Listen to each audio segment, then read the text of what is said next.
The world has a strange way of remembering people. Some are born into the pages of history. Others stumble into it by accident.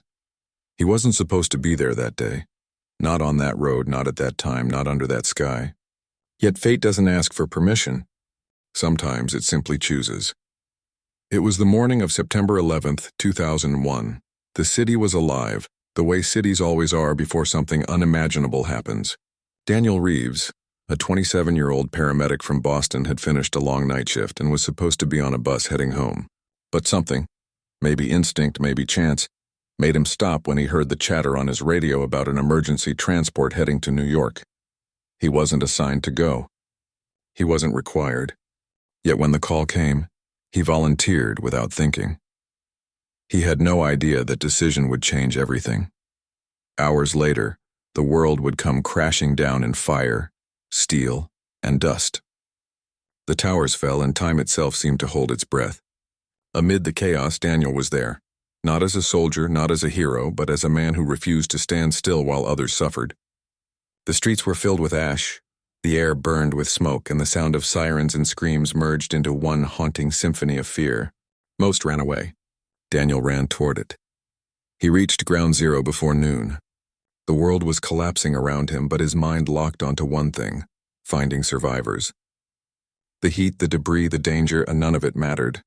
He dug with his bare hands when tools failed, his fingers bleeding through his gloves. He could hear muffled cries beneath the rubble. Every sound was a heartbeat, every silence a question of life or death. Hours turned into a blur.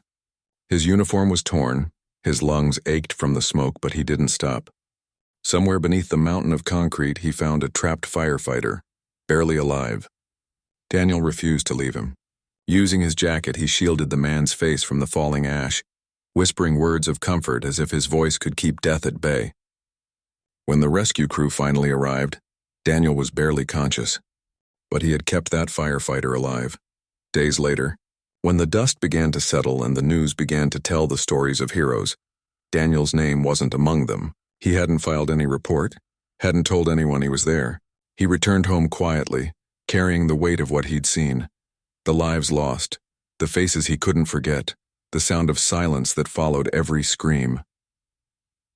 Years passed. The world moved forward. But inside him something stayed. The memory of that single decision. The day he said yes when he could have said no. The day he chose presence over comfort, courage over routine.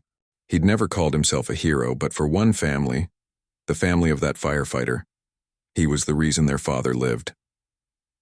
2 decades later, Daniel received a letter.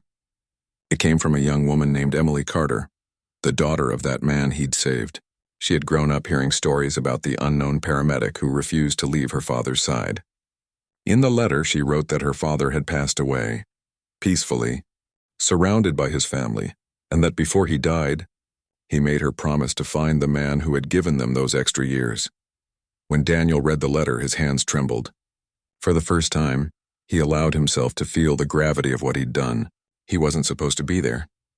But he was. And because of that, an entire family had a lifetime of memories they otherwise never would have had. That night, he drove to the ocean. The wind was sharp, the horizon endless.